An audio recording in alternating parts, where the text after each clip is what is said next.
I hope वो table सबको याद होनी चाहिए जो हमने SHM पार्ट 1 में पढ़ी थी। तो बेसिकली हम स्टार्ट करते हैं अपना पार्ट नंबर 2 और इसके अंदर हम आगे की चीज़ें देखने वाले हैं। ठीक है, तो हम यहाँ पर अगर देखें तो हमारा टेबल हमारी वो वाली जो हमने देखी थी ना कि भाई आपकी एक नेगेटिव एक्सट्रीम से लेकर पॉजिटिव एक्सट्रीम के लिए जो हमने टेबल पढ़ी थी, टाइम इंटरवल की डिवीजन पढ़ा था हर 1/8 हिस्से पर। ठीक है, तो वो वाली टेबल की मैं बात कर रहा हूँ। तो हम यहाँ पर आज पढ़ेंगे उसके आगे का पोर्शन जो है हमारी डिफरेंट टाइप्स ऑफ एनर्जीज। ठीक है, एनर्जी इन SHM।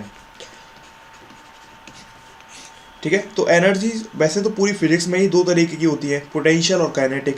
यहाँ पर भी वही दो तरीके की है। पहली है पोटेंशियल जिसको यू से रिप्रेजेंट करेंगे। काइनेटिक थ्योरी ऑफ गैसेस में भी हमने यू से रिप्रेजेंट किया था। ठीक है, तो पोटेंशियल एनर्जी जो होती है जो आपकी किसी भी चेंज की वजह से प्रोसेस होती है वो पोटेंशियल एनर्जी होती है। तो हमें ध्यान रखना है कि जो पोटेंशियल एनर्जी होती है वो आपकी हाफ kx² के बराबर होती है। ठीक है, तो ये हमारी हाफ kx² के बराबर होती है प्लस u0। ये रेफरेंस की वजह से है। ठीक है, क्योंकि हमें याद हो तो पोटेंशियल एनर्जी में डेल्टा U आता है, मतलब वो रेफरेंस वाला सिस्टम होता है उसमें। ठीक है, तो रेफरेंस के ऊपर डिपेंड करता है। अगर रेफरेंस हमारा 0 है, बिल्कुल कम हाइट पर है, तो डेफिनेटली आपकी सिर्फ इतनी होगी हाफ kx²। लेकिन अगर रेफरेंस कुछ और ले लिया तो फिर उसमें उस हिसाब से होगी। ठीक है, तो U final minus U reference equal to half kx² वाला सिस्टम है। ये मतलब वहीं से आया है du का, मतलब du जो होता है ना माइनस एफ डी एक्स, वहीं से ये आया है। ठीक है, फोर्स होता है माइनस du ऑफ dx, तो du होता है माइनस एफ डी एक्स। और क्योंकि यहाँ पर फोर्स होगा kx के बराबर, तो यहाँ पर क्योंकि अपना SHM में फोर्स kx पढ़ रहे थे ना हम, x की पावर 1, तो यहाँ पर हम जब उसको रखेंगे तो हमारा यही फॉर्मूला आएगा इंटीग्रेशन करने के बाद।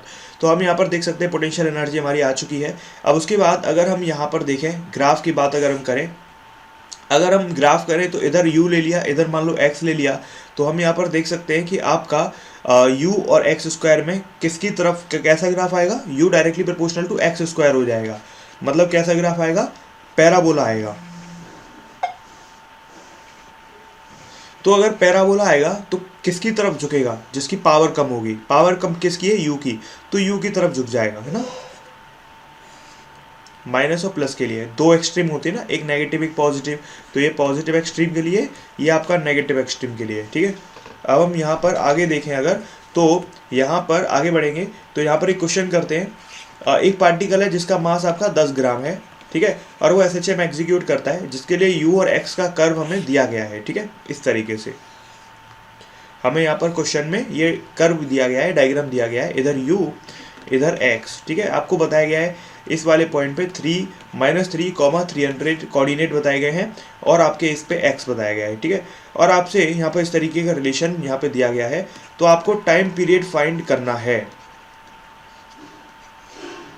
You have to find the time period. अभी था। ठीक है, तो टाइम पीरियड का एक बहुत बेसिक सा फॉर्मूला क्या था, time period equal to 2π√m/k। ठीक है, मास अपॉन k। ठीक है, तो यहाँ पर अगर आप इसको यूज़ करना चाहे तो कर सकते हैं। मास हमें दिया है क्योंकि 10 ग्राम, तो हमें k की वैल्यू फाइंड करनी है। k की वैल्यू कहाँ से फाइंड करेंगे, u की वैल्यू हमें 300 पता है, तो u होता है आपका half of k into x²। ठीक है, तो हम यहाँ से क्या फाइंड कर सकते हैं, k की वैल्यू होगा। अगर हम यहाँ पर देखें तो बहुत कठिन नहीं है अगर हमें सीधे फॉर्मूले याद है तो। ठीक है, तो एवरेज क्वेश्चन से थोड़ा सा ऊपर था मैं मानता हूँ, बट लेकिन अगर हम देखें तो इतना भी कठिन नहीं है। जो हमारी एनर्जी है वो हाफ kx² के बराबर होती है, ये हम जानते ही हैं।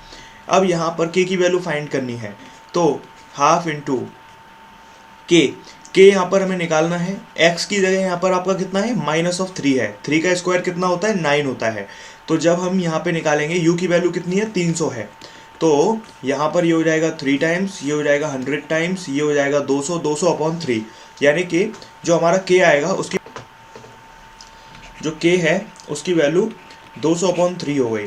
तो टाइम पीरियड की वैल्यू कितनी हो जाएगी, 2π मास की वैल्यू कितनी थी, मास की वैल्यू थी हमारी 10 ग्राम, तो 10 × 10⁻³ किलोग्राम में लाने के लिए डिवाइडेड बाई k है हमारा 200 और ऊपर चला गया 3। ठीक है, और ये आपका जो हो जाएगा वो हो जाएगा इस तरीके से, कितना, ये हो जाएगा हमारा 2π√3 × 10⁻³ डिवाइडेड बाई 20। ठीक है, तो अब हम इसको और भी सॉल्व कर सकते हैं, हालांकि पेपर के ऊपर डिपेंड करता है कि कैसी ज़रूरत है आपकी, ठीक है। तो वो चीज़ हमें ध्यान रखनी है, उसके ऊपर ये सब कुछ डिपेंड करेगा, ठीक है ना। चलिए उसके बाद आगे बढ़ते हैं और आगे के क्वेश्चंस को और आगे की चीज़ों को देखते हैं, ठीक है।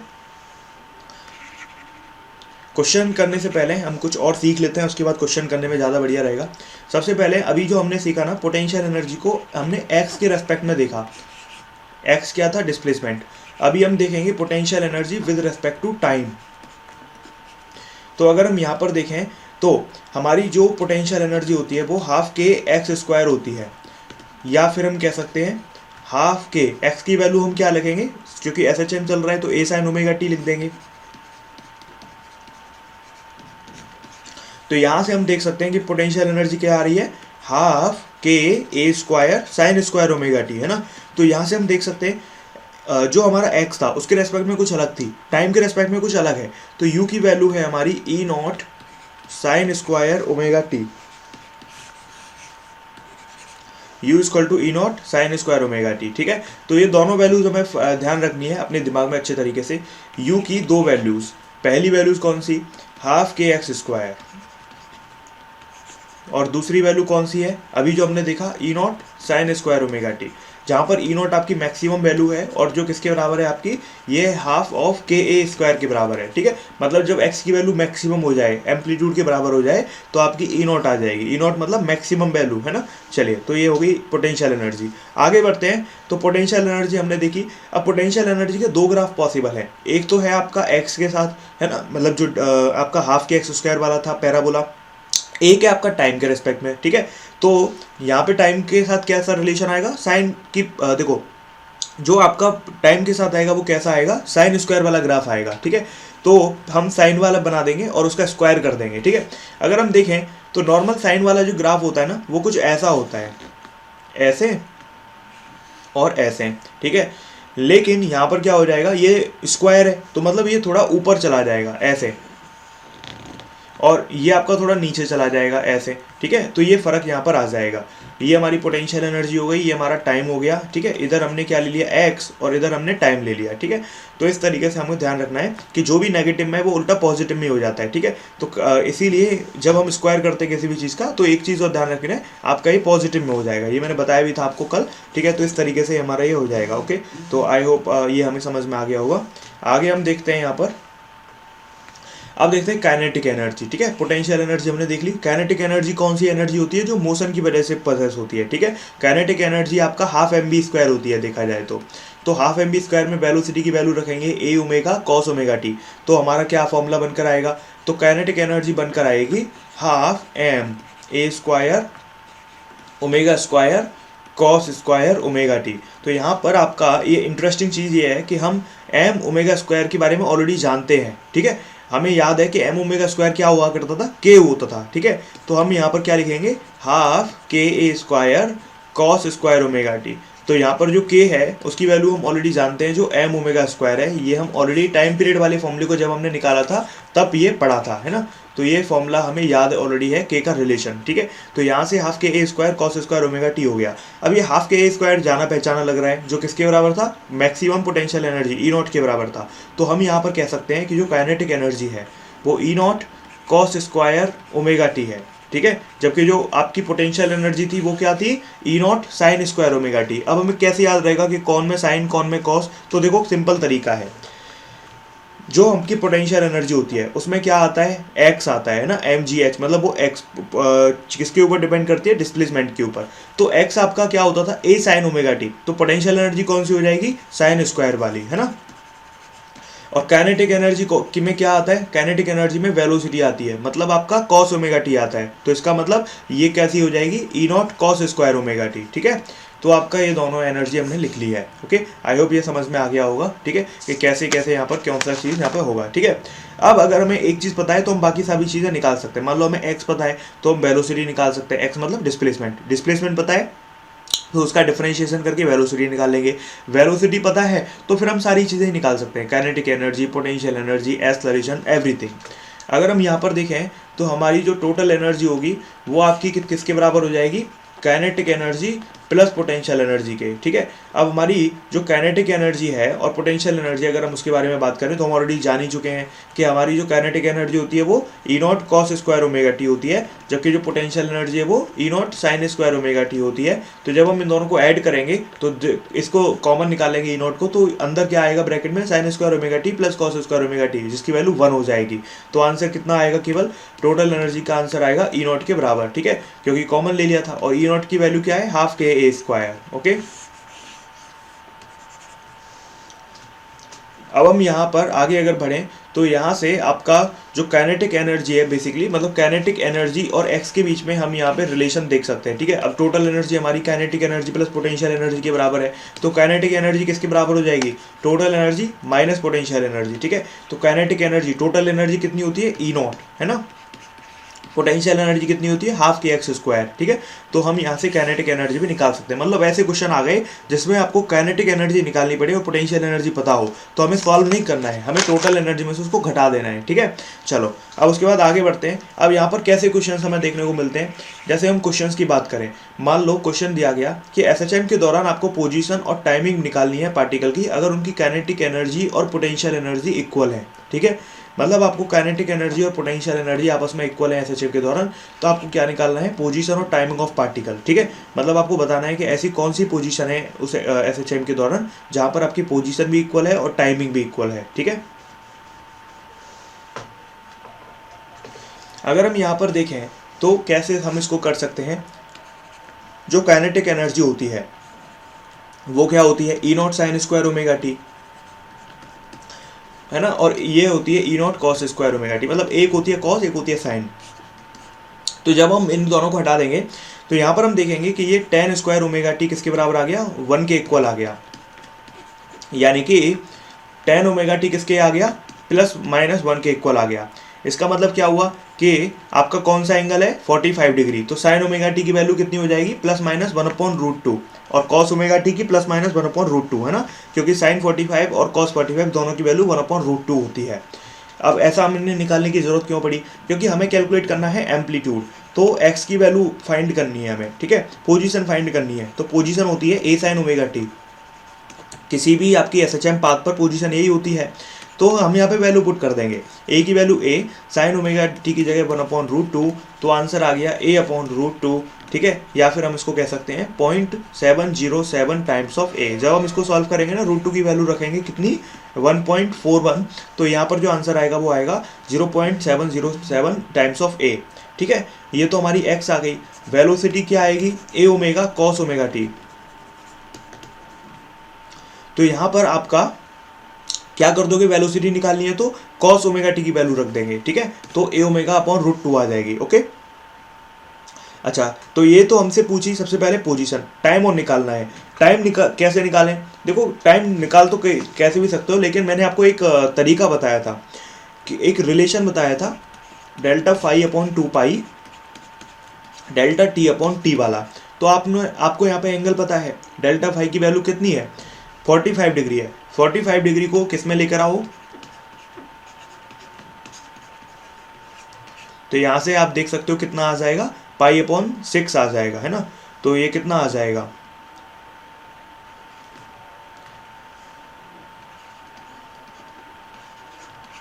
सॉरी π/4 आ गया, तो ये आ गया π/4 इंटू 2π और डेल्टा टी अपॉन टी, है ना। तो हमारा जो डेल्टा टी है वो कितना आ जाएगा, पाई से पाई गया तो t/8 आ जाएगा। तो टाइम पीरियड कितना है, जो भी पूरी मोशन का टाइम पीरियड है उसका t/8 टाइम है, ठीक है, 1/8 टाइम है टाइम पीरियड का। तो हम यहाँ से देख सकते हैं सारी चीज़ों को, ठीक है। ये हमारा टाइम पीरियड भी आ गया, और हमारी यहाँ से क्या आ गया, ये हमारा ये एंगल, ये सब चीज़ें भी आ गई, और यहाँ से हमारा ये एक्स भी आ गया।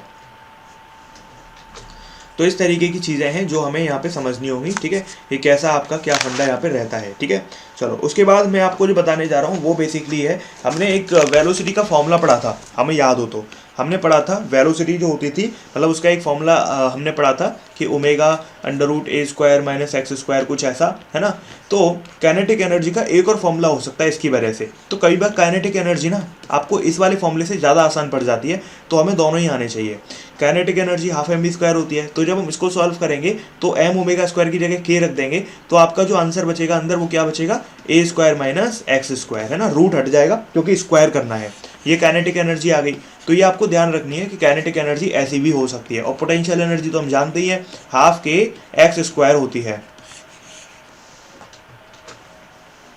अब हम यहाँ पर टोटल एनर्जी निकालें तो कितनी होगी, kinetic energy plus potential energy. तो जब हम ऐड करेंगे तो टोटल एनर्जी का सम कितना आता है, हाफ के ए स्क्वायर, ई नॉट के इक्वल, मैक्सिमम एनर्जी के इक्वल आता है जो हमने पढ़ी थी। ठीक है, अब हमें यहाँ पे क्या पता चल गया, total energy, kinetic energy, potential energy. ठीक है, अब यहाँ पे क्वेश्चन करते हैं, कैसा क्वेश्चन यहाँ से पूछा जा सकता है। ठीक है, तो क्वेश्चन है कि एसएचएम के केस में what fraction of total energy is kinetic and what fraction is potential when displacement is 1/2 of the amplitude. ठीक है, क्वेश्चन ये पूछा गया है कि सिंपल हार्मोनिक मोशन के केस में टोटल एनर्जी का कितना हिस्सा काइनेटिक होगा, कितना हिस्सा पोटेंशियल होगा अगर डिस्प्लेसमेंट आपका 1/2 है एम्पलीट्यूड का। ठीक है, मतलब यहाँ पर x की वैल्यू कितनी है आपकी, 1/2 है एम्पलीट्यूड के, तो आपको पूछा है कितना हिस्सा। अब यहाँ पे पूछा क्या था कि कितना हिस्सा हमारा काइनेटिक एनर्जी रहेगा टोटल का। तो क्या करना था, जैसे हमने थर्मोडायनामिक्स के अंदर करा था, क्या करा था, वहाँ पे हमने देखा था कितना हिस्सा टोटल एनर्जी, टोटल हीट का इंटरनल एनर्जी में जाता था और कितना हिस्सा वर्क डन में जाता था। तो हमने ऐसे ही किया था। तो यहाँ पर भी काइनेटिक एनर्जी में कितना हिस्सा जाएगा टोटल एनर्जी का, तो के E divided by total energy. अब काइनेटिक एनर्जी कितनी होती है, अभी अभी हमने फॉर्मूला भी देखा, हाफ के A square minus X square divided by total energy कितनी होती है, हाफ के ए स्क्वायर। तो हाफ के से हाफ के गया तो A square minus X square divided by A square. ठीक है, अब यहाँ पर आपसे कहा गया था कि जो डिस्प्लेसमेंट है वो आधा है एम्पलीट्यूड का, मतलब एक्स की वैल्यू हमारी a/2 थी। तो हम यहाँ से जब वैल्यू पुट करेंगे तो हमारा कितना आंसर आ जाएगा, एक्स की जगह पर a/2। तो इसका मतलब इसको जब घटाएंगे तो आंसर कितना आएगा, 3/4 बचेगा। ठीक है, तो kinetic energy divided by total energy जो आएगा उसका जो रेशियो हमारा आने वाला है वो आएगा 3/4, यानी कि 3/4 हिस्सा काइनेटिक एनर्जी में चला जाएगा। तो पोटेंशियल में ऑब्वियस ही बात है कितना चला जाएगा, 1/4। उसको तो निकालने की जरूरत नहीं है, क्यों, क्योंकि 3/4 चला गया आपका, तो बचा हुआ किस में जाएगा, पोटेंशियल में। अगर हम आगे भी देखें तो उसके बाद हमारा इसमें पार्ट नंबर 2 है, at what displacement the kinetic and potential energy are equal. आपको बताना है डिस्प्लेसमेंट, हालांकि हमने कर लिया है ये वाला, तो यहाँ पर आपको बताना है। तो इसका आंसर हम ऑलरेडी जान ही चुके हैं, a/√2 था, है ना। तो प्लस a/√2 और माइनस a/√2 दोनों ही जरूरी है, नेगेटिव एक्सट्रीम की साइड में भी और पॉजिटिव एक्सट्रीम की भी साइड में। ठीक है, क्योंकि एसएचएम में दोनों साइड आ रही हैं। आगे बढ़ते हैं और यहाँ पर आपका नेक्स्ट क्वेश्चन करने की कोशिश करते हैं। अगला क्वेश्चन है आपका कि पोटेंशियल एनर्जी किसी पार्टिकल का जो एसएचएम कर रहा है वो आपका 2.5 जूल है। ठीक है, तो आपको बताना है जब displacement half of the amplitude है, ठीक है, एक्स की value half of the amplitude है, तो आपको टोटल एनर्जी बतानी है पार्टिकल की कितनी होगी। ठीक है, पोटेंशियल एनर्जी है, डिस्प्लेसमेंट ऐसा है, तो टोटल एनर्जी पार्टिकल की कितनी होगी वो आपको कैलकुलेट करना है।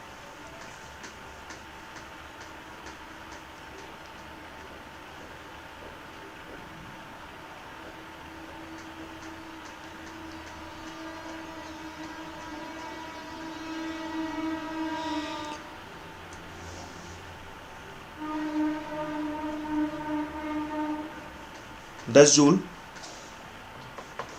अगर हम देखें तो हमारा जो क्वेश्चन था बड़ा आसान था, ठीक है, लेकिन एवरेज क्वेश्चन था, पेपर में ध्यान नहीं आते ऐसी चीज़ें। ठीक है, तो ये चीज़ हमें ध्यान रखनी पड़ेगी। आंसर तो 10 जूल है, बिल्कुल सही बात है, बट लेकिन आपका डेफिनेटली ये ध्यान हमें ये रखना है कि ऐसे क्वेश्चंस दिखने में सरल होते हैं, पेपर के टाइम पे सरल नहीं होते हैं, वो कठिन हो जाते हैं फिर।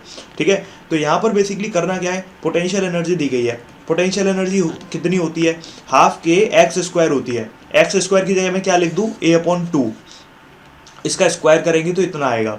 तो अगर आप देखें तो हमारी जो टोटल एनर्जी होती है ना वो इतनी ही होती है, तो ये हमें निकालनी थी, तो इसको इधर ले जाइए, आ गया आंसर। टोटल एनर्जी कितनी हो गई, 10 जूल। हमें कुछ निकालने की ज़रूरत ही नहीं थी, अगर हमें सारे फॉर्मूले और सारे कॉन्सेप्ट क्लियर है तब, नहीं तो हम फंस जाते, फिर तो इतना सरल क्वेश्चन भी नहीं हो पाता। आगे बढ़ते हैं। अगला क्वेश्चन है, ये थोड़ा एवरेज क्वेश्चन है, मतलब एवरेज से थोड़ा ऊपर हो सकता है किसी के लिए। ठीक है, तो यहाँ पर बेसिकली क्वेश्चन ये है कि एक पार्टिकल है, एसएचएम करता है इक्विलिब्रियम पोजीशन से। आपको बताया गया है इक्विलिब्रियम पोजीशन से करता है, मतलब मीन पोजीशन के अबाउट करता है। ठीक है, और उसका टाइम पीरियड टी है। आपको बताना है काइनेटिक एनर्जी और पोटेंशियल एनर्जी का रेशियो अगर टाइम पीरियड हमारा t/12 है। ठीक है, तो आपको टाइम पीरियड अगर t/12 है तो इनका रेशियो फाइंड आपको करके बताना है। ठीक है ना। इसके लिए हिंट में दे देता हूँ आपको कि x की वैल्यू निकाल लें पहले। x की वैल्यू हम T/12 निकाल लें और x की वैल्यू निकालने के बाद क्या करें, काइनेटिक एनर्जी और पोटेंशियल एनर्जी के फॉर्मूले को पुट कर दें। ठीक है, तो अगर हम यहाँ पर देखें तो कैसे निकाल सकते हैं, मैं आपको और हिंट दे देता हूँ। हमारा जो x है वो निकाल लें। x क्या होता है, a sin ओमेगा t होता है। ठीक है, तो वैल्यू पुट कर देते हैं, a sin ओमेगा t की वैल्यू है T/12। तो यहाँ से अगर हम देखें तो हमारा a sin ओमेगा T/12 हो गया। अगर हमने इतना निकाल लिया तो उसके बाद x की वैल्यू निकालना आसान है। ठीक है, सिर्फ वैल्यू पुट करनी है। हमें अगर याद हो तो ओमेगा जो होता था वो 2π/t होता था, तो ओमेगा t किसके बराबर हो जाएगा, 2π के। तो हम यहाँ पर क्या रख देंगे, हम यहाँ पर रख देंगे a sin 2π/12। ठीक है, तो फिर ये कौन सा एंगल हो गया, 2 से ये 6 बार गया, और π/6 कितना होता है, पाई का मतलब 180 डिग्री डिवाइडेड बाई 6 मतलब 30 डिग्री, और साइन 30 का मतलब 1/2। तो x की वैल्यू कितनी आ गई, a/2 आ गई। x की वैल्यू पता चल गई, अब तो निकाल सकते हैं ना। अब कैसे निकाल सकते हो, काइनेटिक एनर्जी कितनी होती है upon potential energy. Kinetic energy होती है हाफ के a² माइनस x², और पोटेंशियल एनर्जी कितनी होती है, हाफ के x²। बस,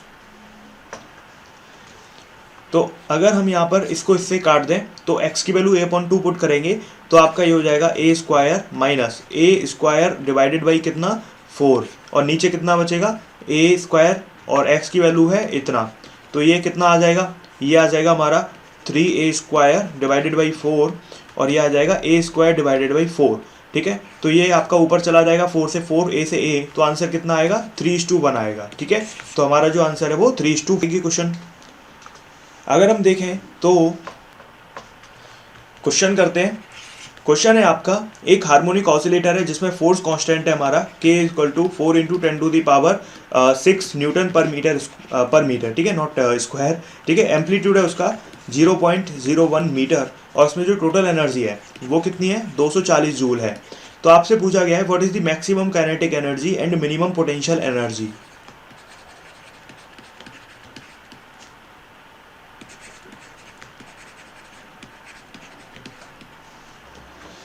अगर हम यहाँ पर देखें तो मैक्सिमम काइनेटिक एनर्जी क्या होती है, E0 के बराबर होती है, और E0 क्या होता है, half into k into a²।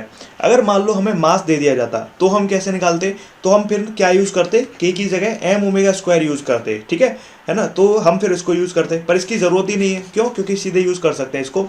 तो हमारी जो एनर्जी आ जाएगी, मैक्सिमम काइनेटिक एनर्जी, वो कितनी आ जाएगी, हाफ k की वैल्यू कितनी है, k की वैल्यू है हमारी 4 × 10⁻6, और एम्पलीट्यूड की वैल्यू कितनी है 0.01। इसको अगर हम पावर में लाएं तो 10⁻⁻2 है ना, और स्क्वायर कर देंगे तो ऐसे।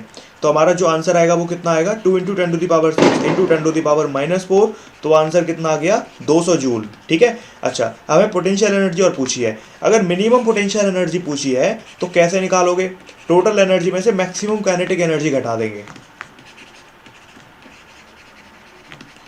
तो टोटल कितनी है 240, और काइनेटिक कितनी है 200, तो आंसर कितना 40 जूल। ठीक है, तो बहुत आसानी से हम इसको कर सकते थे।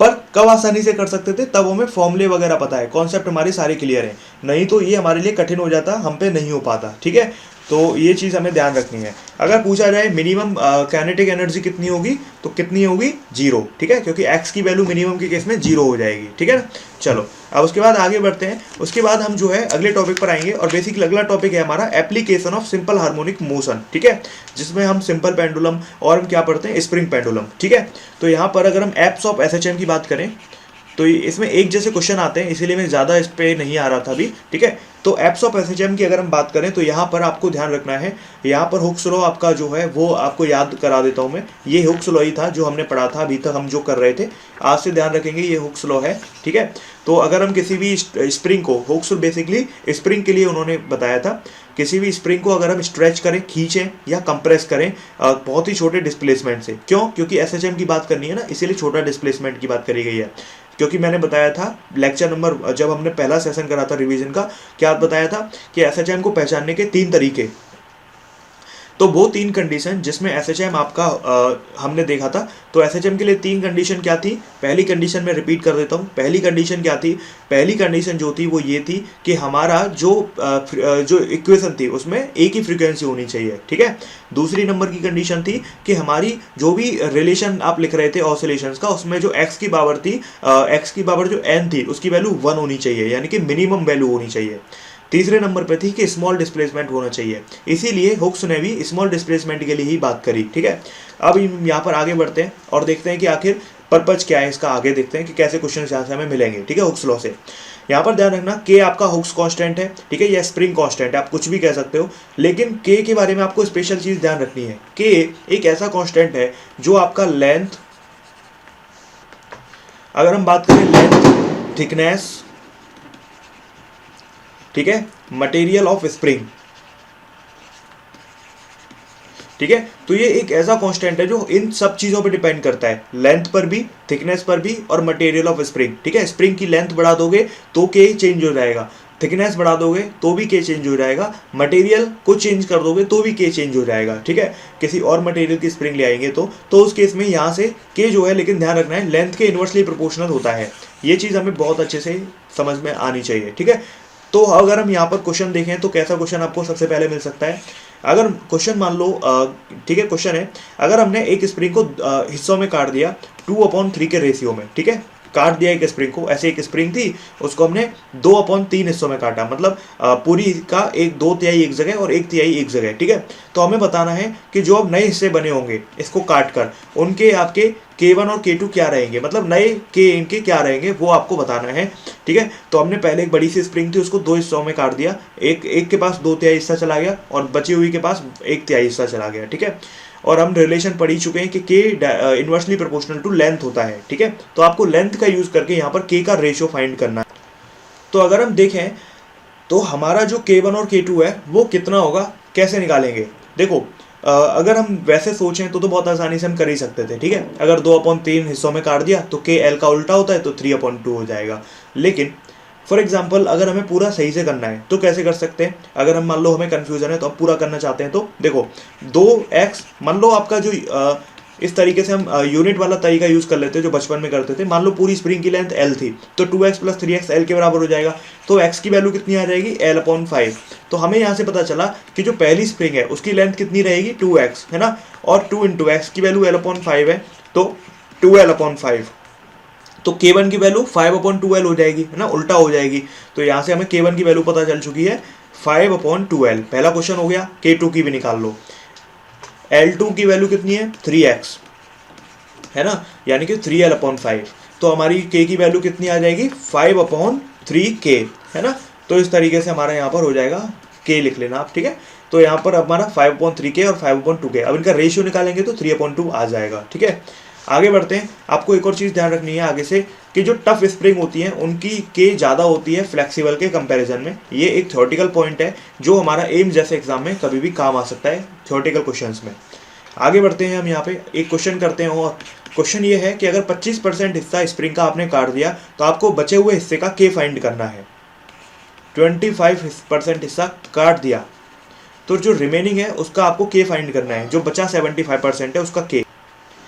तो अगर हम यहाँ पर देखें 25% हिस्सा हमने काट दिया तो बचेगा कितना 75% बचेगा, ठीक है। अगर हम लेंथ के हिसाब से देखें तो इसको 3/4 टाइम्स ऑफ लेंथ कह सकते हैं, ठीक है। तो के की वैल्यू कितनी आ जाएगी फिर 4/3 टाइम्स ऑफ के, ठीक है। तो हमारा आंसर आ जाएगा 4/3 टाइम्स ऑफ के। हम आगे बढ़ते हैं। अब आपको ध्यान रखना है एक इंपॉर्टेंट नोट, क्या है, अगर हमने किसी भी स्प्रिंग को स्ट्रेच किया, मतलब थोड़ा सा भी स्ट्रेच किया या कंप्रेस किया, कोई भी मान लो छोटे से डिस्प्लेसमेंट से x से किया, तो कितना वर्क डन उसमें लगेगा और कितनी एनर्जी उसमें स्टोर हो जाएगी। तो उसके लिए ध्यान रखना है 12kx², ठीक है, क्योंकि पोटेंशियल एनर्जी वर्क डन में, जो भी हम वर्क डन करते हैं वो पोटेंशियल एनर्जी की फॉर्म में स्टोर हो जाती है।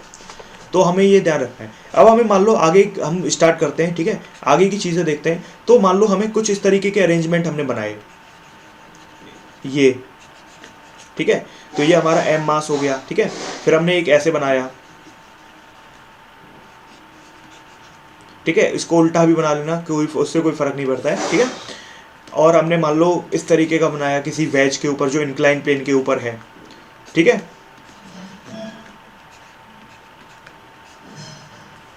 या फिर मान लो हमने ऐसे बना दिया, है ना, ठीक है। तो बेसिकली ध्यान क्या रखना है यहाँ पर, ये के है, ठीक है, ये इधर की तरफ आ रहा है, ठीक है, ये जैसे मान लो ऊपर की तरफ इसका के है, मतलब जिधर आपका रीस्टोरिंग फोर्स है उधर की तरफ। तो हमारा जो टाइम पीरियड आता है वो कितना आता है, जो टाइम पीरियड आता है वो आता है 2π√m/k। तो 2π√m/k के इक्वल होता है, ठीक है, m for mass, k for spring constant. तो यहाँ से आपको ध्यान रखना है कि ये किसी एंगल पे डिपेंड नहीं कर रहा है। कितना आसान हो गया हमारे लिए, कैसा भी फिगर आ जाए, कैसा भी कुछ आ जाए, हमें सीधे m/k यूज करना है, ठीक है। तो ये बहुत आसान हो जाता है हमारे लिए। तो टाइम पीरियड सिर्फ किस पे डिपेंड कर रहा है, तो टाइम पीरियड आपका जो डिपेंड कर रहा है वो मास पर डिपेंड कर रहा है और k पर, ठीक है। तो आपका यहाँ पर किसी और चीज पर डिपेंड नहीं कर रहा है, वो एंगल वगैरह पर डिपेंड नहीं कर रहा है। तो टाइम पीरियड के क्वेश्चन आए डिपेंडेंसी के, तो आपको यहाँ पे निकाल लेने। अब क्वेश्चन कराने से पहले मैं आपको एक और चीज बता देता हूँ कि हम अलग अलग स्प्रिंग को अलग अलग कॉम्बिनेशन में भी जोड़ सकते हैं, सीरीज में, पैरेलल में। तो जैसे मान लो हमने स्प्रिंग ले ली और उसको हमने सबसे पहले एक पैरेलल में ऐड किया, मान लो पैरेलल कॉम्बिनेशन किया, तो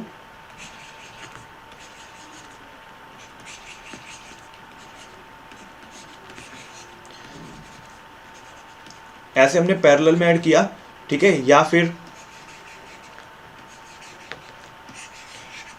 इस तरीके से किया, ठीक है। ये सब हमारे पैरेलल कॉम्बिनेशन है, ओके। तो यहाँ पर अगर हम देखेंगे तो अगर ये हमारे पैरेलल कॉम्बिनेशन है तो ध्यान रखना, मतलब हमें यही नहीं पता चलेगा कि पैरेलल कौन सा है और सीरीज कौन सा है, ठीक है। और एक और तरीके से पैरेलल आपका मिल सकता है क्वेश्चंस के अंदर, ये वाला भी पैरेलल ही है, ठीक है, ध्यान रखना है। तो हमें ये कंफ्यूजन नहीं होनी चाहिए कि कौन सा पैरेलल है, ये आपके फिक्स फॉर्मेट है, ऐसे क्वेश्चन आपको देखने को मिलेंगे। तो पैरेलल आपको समझ में आ गए होंगे कौन से हैं, ठीक है। तो यहाँ पर जो आपका बेसिकली के होता है वो आपका K1 + K2 के इक्वल होता है। मतलब ये ऐसे मान लो कैपेसिटर जैसा है, जैसे कैपेसिटर में पैरेलल के केस में होता था ना C1 + C2, ऐसे यहाँ पर K1 + K2, ठीक है। और सीरीज कॉम्बिनेशन कैसा होता है, देखो सीरीज ऐसा होता है, मतलब आपने एक ही लाइन में काफ़ी सारी स्प्रिंग को ऐड कर दिया, ठीक है, वही वाला सीन है यहाँ पर, ठीक है। इसमें आपने काफ़ी सारी लगा दी, एक ये, तो आपका यहाँ पर अगर ये K1 है, ये K2 है, तो यहाँ पर भी आपका जो ऐसे कैपेसिटर में होता था सीरीज के अंदर 1/C1 = 1/C1 + 1/C2, तो यहाँ पर क्या होगा, जो फाइनल आपका जो नेट K होगा वो किसके बराबर होगा, ऐसे आ जाएगा, ठीक है।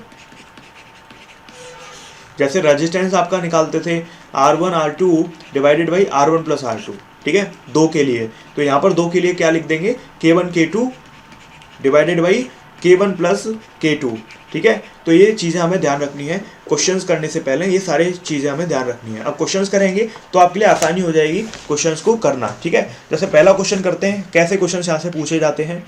तो फर्स्ट क्वेश्चन इज, एक बॉडी है जिसका मास m है और वो आपने एक स्प्रिंग से अटैच करी, वो ऑसिलेट करती है टाइम पीरियड ऑफ 4 सेकेंड्स, ठीक है, वो 4 सेकेंड के टाइम पीरियड के साथ ऑसिलेट करती है। अगर मास ऑफ बॉडी आपने 4 kg बढ़ा दी, यानी कि m + 4 कर दिया, तो आपको यहाँ पर बताना है इसका जो टाइम पीरियड है, अगर आपने 2 सेकंड बढ़ा दिया, मतलब इसको 6 सेकंड अगर आपने कर दिया, तो आपको इनिशियल मास m की वैल्यू फाइंड करनी है, इस मास m की वैल्यू फाइंड करनी है। क्वेश्चन ये है कि पहले मास m था तो टाइम पीरियड 4 सेकंड था, जब आपने 4 kg मास बढ़ा दिया तो टाइम 6 सेकंड हो गया, तो बताओ वो मास की वैल्यू कितनी है।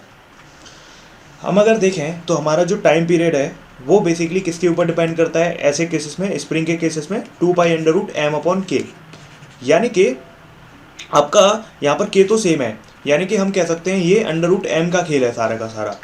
तो अगर बाद का टाइम 6 सेकंड है और पहले का 4 सेकंड है, तो बाद का जो टोटल मास है वो कितना है, टोटल मास है m + 4 और इनिशियल मास कितना है, m है। तो यहाँ से अगर आप देखें तो 36/24 हो जाएगा और ये हो जाएगा m + 4 / m।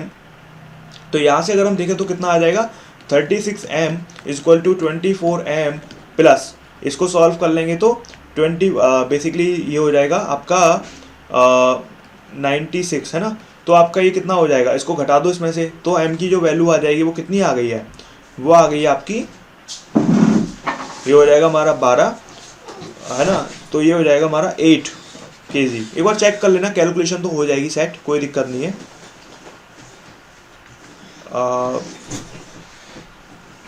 हाँ सॉरी, ये हमारा 24 नहीं होगा, 16 होगा, ठीक है। तो ये हो जाएगा हमारा 16। तो इसको मतलब सॉल्व कर लेना, उसमें कोई दिक्कत नहीं है। ये हो जाएगा 36m equal to 16m plus 64। तो हमारा जो आंसर है वो कितना आ जाएगा, इसको इधर ले जाएंगे तो ये हो जाएगा 20m इक्वल टू 64। तो m की वैल्यू कितनी आ जाएगी, 64 डिवाइडेड बाई 20, यानी कि ये आ जाएगी 32 डिवाइडेड बाई 10, यानी कि 3.2। तो 16/5 इज करेक्ट आंसर, या 3.2 is correct answer. Next question है, आपने एक बॉडी है उसको सस्पेंड किया एक स्प्रिंग से, एक स्प्रिंग थी जिसकी लेंथ एल सी, उसने आपने सस्पेंड किया, ठीक है। मान लो इसका मास एम रहा होगा ब्लॉक का। आपने क्या किया, इसका स्प्रिंग कांस्टेंट के है, ठीक है। आपने क्या, इसका जो टाइम पीरियड है वो टी है।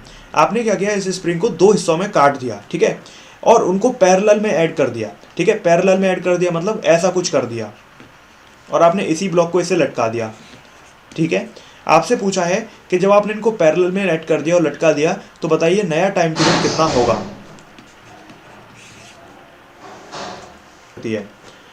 तो हमारी नई के क्या होगी, क्योंकि के चेंज हो जाएगी, लेंथ पे डिपेंड करती है। अगर लेंथ आधी हो गई तो के हमारी 2k हो जाएगी, और ये भी 2k हो जाएगी, ठीक है।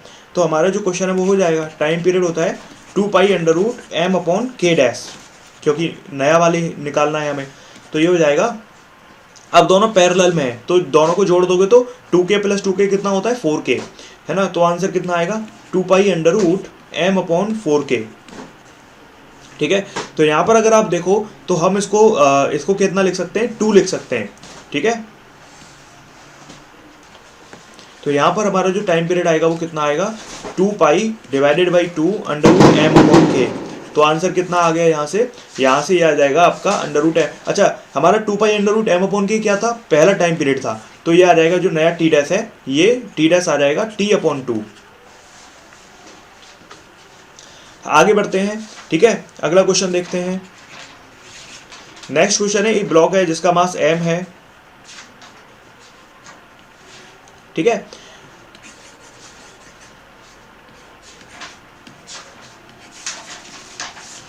तो आपका क्वेश्चन ये है कि एक ब्लॉक है जिसका मास m है और वो हॉरिजॉन्टल स्लैब इस तरीके से यहाँ पर ये रखा हुआ है, ठीक है। ये हॉरिजॉन्टली मूव करते हैं और SHM एग्जीक्यूट करता है पूरा सिस्टम।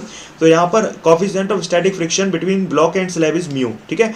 ब्लॉक और स्लैब के बीच में आपका म्यू कोफिशिएंट ऑफ फ्रिक्शन है। तो आपको बताना है कि अगर ब्लॉक आपका सेपरेट हो जाता है, सेपरेट नहीं होता है स्लैब से, तो आपको एंगुलर फ्रीक्वेंसी ऑसिलेशन की कैलकुलेट करनी है, ठीक है। अगर ये सेपरेट नहीं होते हैं तो एंगुलर फ्रीक्वेंसी आपकी ऑसिलेशन की कितनी रही होगी, तो आपको वो कैलकुलेट करनी है। अगर ये इसको पीछे की तरफ खींच रहा होगा, रिस्टोरिंग फोर्स ऐसे अगर ये जा रहे होंगे, तो आपके ये सेपरेट कब नहीं होंगे, ये तब सेपरेट नहीं होंगे जब इन दोनों के बीच में जो फोर्स ऑफ फ्रिक्शन है वो ज़्यादा हो इस रिस्टोरिंग फोर्स से, तो तब ये सेपरेट नहीं होंगे, वहीं बैठा रहेगा। तो कंडीशन क्या लग जाएगी कि जो रिस्टोरिंग हमारा फोर्स है, ठीक है, वो आपका फोर्स ऑफ फ्रिक्शन से कम होना चाहिए या एटलीस्ट इक्वल होना चाहिए। तो हमारा क्वेश्चन हो जाएगा, हमें क्या निकालना है, ओमेगा, एंगुलर फ्रीक्वेंसी। तो हमारा जो ओमेगा है वो क्या होगा, फोर्स ऑफ फ्रिक्शन कितना होता है, म्यू इंटू नॉर्मल के इक्वल होता है, ठीक है। अच्छा, हमारा जो फोर्स ऑफ फ्रिक्शन है वो अगर म्यू इंटू नॉर्मल के इक्वल होता है तो नॉर्मल इस केस में कितना हो जाएगा, m + m के बराबर हो जाएगा देखा जाए तो, ठीक है। या फिर हम कह सकते हैं म्यू जी के इक्वल हो जाएगा, ठीक है। तो हमारा जो रिस्टोरिंग फोर्स है वो ma के बराबर हो जाएगा, ठीक है, क्योंकि जो आपका फोर्स है वो ma के बराबर होता है, और जो एक्सेलरेशन है वो मैक्सिमम एक्सेलरेशन है ना। और जो फोर्स ऑफ फ्रिक्शन है वो किसके बराबर हो जाएगा, म्यू इंटू mg के बराबर हो जाएगा, ठीक है। तो अगर हम यहाँ पर देखें, क्योंकि इन दोनों के बीच की बात कर रहे हैं ना, यहाँ से नहीं बात कर रहे हैं, यहाँ से बात कर रहे हैं, इसीलिए हमने केवल म्यू mg लिखा है। तो यहाँ से a max आ जाएगा आपका कम ज़्यादा म्यू जी से। तो हमारा क्वेश्चन हो चुका है। तो जो a max है, अब एक्सेलरेशन क्या होता है, मैक्सिमम एक्सेलरेशन ऐसा हमने अपने पढ़ा था ω² इंटू एक्स, ठीक है। अब x की वैल्यू कितनी होती है उस केस में, a के बराबर होती है, एम्पलीट्यूड के बराबर।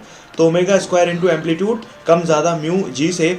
तो हमारा जो ओमेगा आ जाएगा वो आ जाएगा यहाँ से μg/a,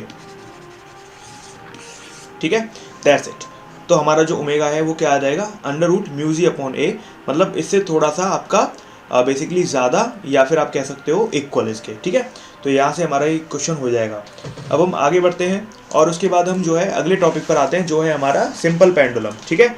तो सिंपल पेंडुलम में बेसिकली हमें चीज़ों को ध्यान रखना है, कुछ बहुत ज़्यादा कठिन नहीं है, उसके क्वेश्चंस करेंगे अभी। तो सिंपल पेंडुलम हमारा क्या है बेसिकली, उसमें आपका यहाँ पर स्प्रिंग थी, वहाँ पर स्प्रिंग नहीं है, ठीक है। तो यहाँ पर इस तरीके से आपने क्या किया, एक सिंपल पेंडुलम का सेटअप बनाया। यहाँ पर आपकी स्ट्रिंग की लेंथ मान लो एल है, ठीक है, और आपका ये पॉइंट ऑफ सस्पेंशन है, ठीक है, जहाँ से आपने इसको टांगा है, ठीक है। यहाँ पर ध्यान रखना सेंटर ऑफ मास को हम देखते हैं, जो भी ये है ना, तो यहाँ पर हम बेसिकली इसके सेंटर ऑफ मास को देखते हैं, ध्यान रखना, ठीक है। तो आपको यहाँ पर हैवी ये मान लो जो भी यहाँ पे बॉब ली जाती है वो हैवी है, ठीक है, या फिर कैसी है, तो सेंटर ऑफ मास के हिसाब से है, ठीक है। तो हम यहाँ पे अगर देखें तो हमारा यहाँ पे क्या होता है बेसिकली, टाइम पीरियड वगैरह हम निकालते हैं। तो हमारा जो टाइम पीरियड होता है वो 2π√L/g होता है, हम सब जानते हैं सिंपल पेंडुलम के केस में, ठीक है। ये तो बहुत फेमस फॉर्मूला है, ठीक है। तो यहाँ पर जो चीज़ें होती हैं वो ध्यान रखना है आपको कि जो टाइम पीरियड है वो 2π√L/g होता है, और सिंपल पेंडुलम का टाइम आपका डिपेंड नहीं कर रहा है ना मास के ऊपर, ठीक है, किसके ऊपर डिपेंड कर रहा है, केवल एल के ऊपर। और एल क्या है, एल आपकी सेंटर ऑफ मास से दूरी है पॉइंट ऑफ सस्पेंशन की, ठीक है। ये चीज हमें ध्यान रखनी होगी। अगर ये पॉइंट मास है तो बात अलग है, नहीं तो ये कैसी है, सेंटर ऑफ मास से दूरी है, ठीक है।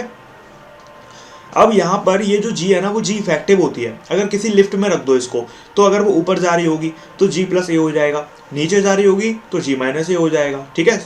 तो यहाँ पर इस तरीके का ये कॉन्सेप्ट होता है सूडो फोर्स वाला, जो लिफ्ट में हमने न्यूटन्स लॉज ऑफ मोशन के अंदर देखा था, ठीक है।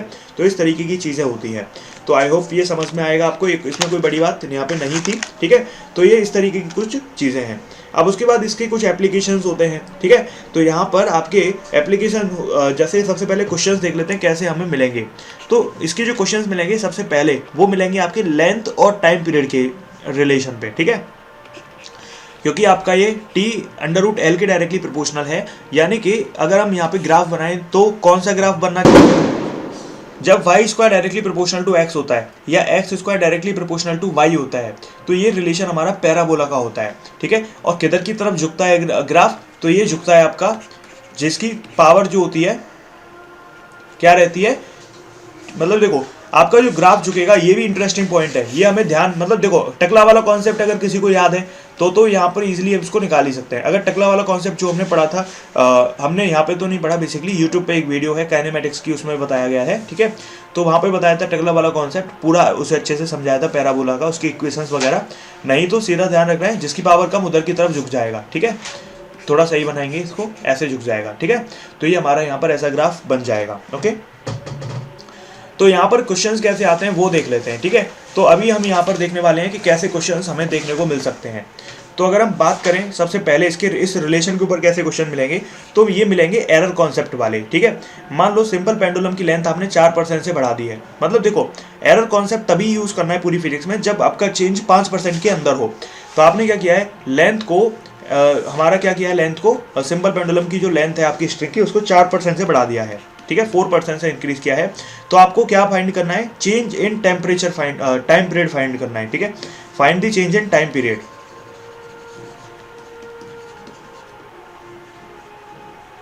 क्या यूज करोगे, एरर कॉन्सेप्ट। ये भी बताना है साथ में कि वो बढ़ेगा कि घटेगा, मतलब जो आपका टाइम पीरियड आएगा वो बढ़ेगा या घटेगा। मैं इस क्वेश्चन को करने की हिंट दे देता हूँ। हमारा क्योंकि टाइम पीरियड ना √L के डायरेक्टली प्रोपोर्शनल होता है, तो इसका मतलब जो ΔT/T है वो किसके इक्वल आ जाएगा, √L/L की पावर हाफ, है ना। और एरर में हमेशा चीज़ें जुड़ती हैं, घटती तो है ही नहीं, ठीक है। तो इसका मतलब क्या है, आपका जो चेंज ऑफ टाइम पीरियड आएगा ΔT/T की वैल्यू कितनी आ जाएगी, ΔL/L की वैल्यू 4 है, परसेंटेज वाली वैल्यू है, तो इसको भी परसेंटेज में निकाल लेते हैं, ये हाफ। तो आंसर कितना आ जाएगा, रूट, हाफ का मतलब क्या होता है रूट, तो 4 का रूट कितना होगा, 2।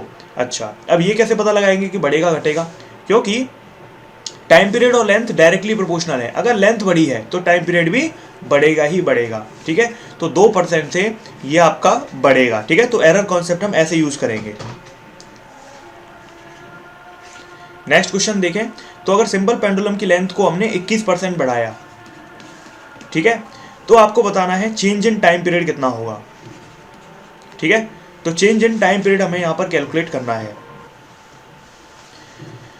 तो यहां पर पहली चीज तो ये है कि भाई एरर कॉन्सेप्ट ना लगाना, ठीक है। एरर कॉन्सेप्ट कब लगाते हैं, एरर कॉन्सेप्ट तब लगाते हैं जब परसेंटेज 5% से कम होता है। तो एरर कॉन्सेप्ट तो काम का यहाँ पे है नहीं, ठीक है। तो एरर कॉन्सेप्ट पहले वाले क्वेश्चन में काम का था, इसमें नहीं है। तो इसमें फिर क्या, जो बचपन से पढ़ते आ रहे हैं वो तरीका लगाना है। अच्छा, उसको लगाने के लिए पहले रिलेशन पता होना चाहिए। रिलेशन पता है सीधा सीधा, ठीक है। तो अब हमें अगर रिलेशन पता है तो हमें निकालना क्या है, डेल्टा टी, ठीक है। डेल्टा टी का मतलब क्या है आपका, टी इनिशियल टी फाइनल, मतलब अगर बढ़ रहा है तो फाइनल में से इनिशियल, घट रहा है तो इनिशियल में से फाइनल, मतलब बड़े में से छोटा, ठीक है। तो अगर हम देखें यहाँ पर T1 अपॉन T2 किसके बराबर हो जाएगा, √L1/L2 के, ठीक है। तो यहाँ पर अगर हम देखें तो अगर लेंथ सिंपल पेंडुलम की आपने 21% से बढ़ाई है तो आपको चेंज इन टाइम पीरियड यहाँ पर बताना है, ठीक है। अगर आपने लेंथ 21% से बढ़ाई है तो इसका मतलब अगर मान लो शुरू की लेंथ 100 थी तो बाद की फिर कितनी हो गई होगी, 121 हो गई होगी, है ना। तो यहाँ पर हमें करना क्या था, हमें basically percentage change in time period निकालना था। तो कैसे निकालते हैं, तो यहाँ पर अगर हम देखें तो T final minus T initial divided by T initial into 100 हम यहाँ पे करेंगे, ठीक है, जो बचपन से हम करते आ रहे हैं।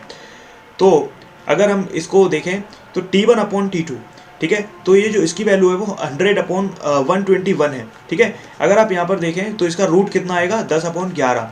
तो यहाँ पर जो आंसर आएगा वो आएगा आपका इसका अंडर रूट सॉल्व करके T1 अपॉन T2 का 10/11 है। और T फाइनल की अगर हम बात करें तो जो T1 है वो T इनिशियल है और T2 हमारा T फाइनल है, यानी कि T इनिशियल और T फाइनल का रेशियो 10/11 है। तो T final upon T initial का कितना होगा, 11/10, ठीक है, माइनस टी इनिशियल और टी इनिशियल की वैल्यू 1 हो जाएगी इंटू 100। तो आंसर कितना आएगा, ये आ जाएगा हमारा, इधर 10 चला गया, ठीक है।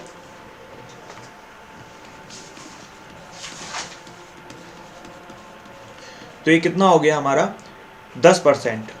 तो हमारा जो डेल्टा टी होगा वो 10% आएगा। और बढ़ेगा कि घटेगा, डेफिनेटली बढ़ेगा। क्यों, क्योंकि डायरेक्ट रिलेशन है उसका टाइम पीरियड का और लेंथ का। लेंथ बढ़ाई तो टाइम पीरियड बढ़ेगा ही बढ़ेगा, ठीक है। तो इस तरीके से हमारे यहाँ पर आंसर 10% आएगा। तो यहाँ पर इस तरीके से हमें इस क्वेश्चन को करना था, ठीक है। ध्यान क्या रखना था, ट्रैप में नहीं फंसना था। मतलब एक तो था हमारा तरीका जहाँ पर हम क्या देख रहे थे, जहाँ पर हम एरर कॉन्सेप्ट देख रहे थे, ठीक है। तो वो तब था जब 5% से कम का चेंज है, ये तब है जब आपका 5% से ज़्यादा का चेंज है, ठीक है। तो हमें ट्रैप में नहीं फंसना है, ये चीज़ को ध्यान रखें, ठीक है। चलिए उसके बाद हम यहाँ पर सिंपल पेंडुलम के और आगे के क्वेश्चंस करते हैं, क्योंकि सिंपल पेंडुलम का जो थ्योरी थी वो खत्म हो चुकी है, इतनी ही थी, क्वेश्चंस ही हैं जो भी हैं, ठीक है। अगर हम यहाँ पर देखें तो हमारा क्वेश्चन है आगे कि एक सिंपल पेंडुलम है, उसको आपने सस्पेंड किया है एक सीलिंग ऑफ लिफ्ट से, मतलब लिफ्ट वाला क्वेश्चन है, ठीक है। लिफ्ट से आपने सस्पेंड किया है, मतलब एक लिफ्ट है और यहाँ से ऐसे मतलब ऐसे लटका दिया आपने, ठीक है। ये लिफ्ट है आपकी, ये लिफ्ट आपकी रेस्ट पर है, तो इसका टाइम पीरियड टी है। टी कब है, जब लिफ्ट रेस्ट पर है, लिफ्ट अगर एट रेस्ट है, ठीक है। आपसे पूछा है कि with what acceleration should lift be accelerated, हम इस लिफ्ट को कितने एक्सेलरेशन से एक्सेलरेट कराएं ऊपर की तरफ, ठीक है। आपसे पूछा है कि इसको हमें ऊपर की तरफ एक्सेलरेशन देना है ऐसे, ठीक है। तो आपको बताना है कि टाइम पीरियड हमारा T/2 हो जाए, मतलब हम कितना एक्सेलरेशन इस लिफ्ट को दे दें जिससे टाइम पीरियड T/2 हो जाए, ठीक है। मतलब ये हमारा नया टाइम पीरियड है, ये हमारा पुराना टाइम पीरियड था, है ना। शुरू में रेस्ट पर थी, बाद में एक्सेलरेटेड है। तो करना क्या है, टाइम पीरियड का फॉर्मूला एक ही है, बस उसमें एक्सेलरेशन वाला कॉन्सेप्ट लगा देना है, लिफ्ट वाला। अगर लिफ्ट ऊपर जाती है तो न्यूटन्स लॉज ऑफ मोशन में हमने पढ़ा था लिफ्ट वाला कॉन्सेप्ट, लिफ्ट ऊपर जाती थी तो G+A होती थी और नीचे आती थी तो G-A होता था, ठीक है। उधर 5 केस पढ़े थे, तो आई होप सबको 5 केस याद होंगे तो बेहतर रहेगा। तो यहाँ पर बेसिकली क्या है, लिफ्ट पहले रेस्ट पर थी, तो अगर हम देखें तो यहाँ पर हमारे जो टाइम पीरियड है वो सिंपल सा होता है 2π√L/G, ठीक है। अब यहाँ पर अगर लिफ्ट एक्सेलरेट हो रही है, ठीक है, ये तो स्टेशनरी लिफ्ट का टाइम पीरियड हो गया। दूसरा केस था लिफ्ट एक्सेलरेट हो रही है तो टाइम पीरियड T/2 हो जाता है, ठीक है। लेकिन G इफेक्टिव कितना हो जाएगा, G+A हो जाएगा, ठीक है। और पूछा क्या है, A की वैल्यू पूछी है, करना क्या था, डिवाइड कर दो दोनों को। तो जब डिवाइड करोगे तो ये कट जाएगा, 2 ऊपर चला जाएगा, ये कट जाएगा, ये कट जाएगा, ये कट जाएगा, तो आंसर क्या आएगा, जो 2 है वो ऊपर चला जाएगा, √G+A/G हो जाएगा, है ना। देखो ये ऊपर चला जाएगा और √G है ये नीचे, तो ऐसा हो जाएगा। अब इसके रूट को इधर ले जाओगे तो 4 हो जाएगा, तो आंसर कितना आएगा, 3G आएगा। तो इस तरीके के क्वेश्चन हमें सिंपल पेंडुलम में देखने को मिलते हैं। ठीक है, अब हम और एक और क्वेश्चन करते हैं। एनसीईआरटी या फिर एससी वर्मा में ऐसे क्वेश्चन आपको देखने को मिलेंगे, पर लेकिन ये थोड़ा सा ज़रूरी भी है, एम्स के लिए तो स्पेशली है ज़रूरी। ठीक है, और नीट वगैरह में भी आ सकता है, कोई दिक्कत नहीं है। सिंपल पेंडुलम है, लेंथ एल है, मास एम है, वो एक कार में सस्पेंडेड है। ठीक है, एक कार है उसमें सस्पेंडेड है। ठीक है, और आपको यहाँ पे क्वेश्चन ये है कि कार जो है वो सर्कुलर ट्रैक पर मूव कर रही है, मतलब सर्कुलर ट्रैक है इस तरीके से। ठीक है, और आपकी ऐसे मूव कर रही है ये कार हमारी। ठीक है, क्वेश्चन ये है कि आपका ये जो सर्कुलर ट्रैक है ना, इसकी रेडियस आपकी आर है। ठीक है, ये आपको ध्यान ये दिया गया है बेसिकली। ठीक है, और ये आपको बताया गया है कि सिंपल पेंडुलम की लेंथ एल है और उसका मास उससे जो लटका हुआ है वो एम है। ठीक है, अगर पेंडुलम आपका ऑसिलेशन बनाता है रेडियल डायरेक्शन में about the equilibrium position, then calculate the time period. हमें टाइम पीरियड कैलकुलेट करना है। ठीक है, मतलब आपका ये नॉर्मल सा रेडियल ऐसे घूम रहा है कार, तो आपको उस केस में टाइम पीरियड कैलकुलेट करना है उस पेंडुलम का। ठीक है, तो हिंट दे देते हैं। हिंट के तौर पे यही है कि टाइम पीरियड तो हमारा एक ही होता है पेंडुलम का, 2π√L/G इफेक्टिव। बस यहाँ पर G इफेक्टिव कैलकुलेट करना आ जाए तो काम बन जाए। अगर हम यहाँ पर देखें तो गाड़ी अगर ऐसे जा रही है ना, तो जो एक्सेलरेशन है सेंट्रीपिटल वाला वो बाहर की तरफ लगेगा, और ये होता कितना है, v²/r होता है ना। या फिर आपका ओमेगा वाली केस में भी उस तरीके से भी निकाल सकते हो, ω²r। ठीक है, वो लेकिन यहाँ पर v की बात कर लेते हैं। ठीक है, तो हमारा ये हो गया v²/r, और एक्सेलरेशन ड्यू टू ग्रेविटी कितना होता है, हमेशा g होता है। ठीक है, ये आपका ऐसे हो गया, तो आपको यहाँ पर नेट ये आएगा। ठीक है, g इफेक्टिव। तो बस आपको यहाँ पर g इफेक्टिव कैलकुलेट करना आ जाए तो हमारा क्वेश्चन हो जाएगा। तो यहाँ पर बेसिकली वैल्यू पुट करनी है। टाइम पीरियड कितना होगा, 2π√L की जगह पर L, G इफेक्टिव की जगह पर कितना आएगा, G इफेक्टिव की जगह पर आएगा हमारा G और ये। ठीक है, तो अगर हम देखें तो दो वेक्टर 90 डिग्री पर होते हैं, तो a² + b² उसका रूट लगा देते हैं, तो g² + v², सॉरी v पे तो पहले से स्क्वायर है तो पावर 4 हो जाएगी, डिवाइडेड बाई r², और इसका रूट लगा दिया। ठीक है, तो यहाँ पर आपका डबल रूट आ जाएगा, तो इस तरीके का ऑप्शन यहाँ पर ये आंसर बन जाएगा। ठीक है, तो ये बहुत इजी सा क्वेश्चन था, बस हमें ये कंपोनेंट करने अगर आते हो तो। ठीक है ना, तो इस तरीके से हमारे यहाँ पर क्वेश्चन हो जाएगा। तो यहाँ पर हम देख सकते हैं कि किस तरीके से हमारे एसएचएम के अंदर खूब सारे क्वेश्चंस हमने प्रैक्टिस कर लिए हैं। ये एसएचएम की मैक्सिमम क्वेश्चन थे, ऐसे क्वेश्चंस मैक्सिमम आ सकते हैं। पिछले लेक्चर और इसमें मिला के टोटल हमने सारे क्वेश्चंस को कवर करने की कोशिश कर ली है। ठीक है, चलिए मिलते हैं अगली क्लास में। Thank you, have a nice day और नाइट।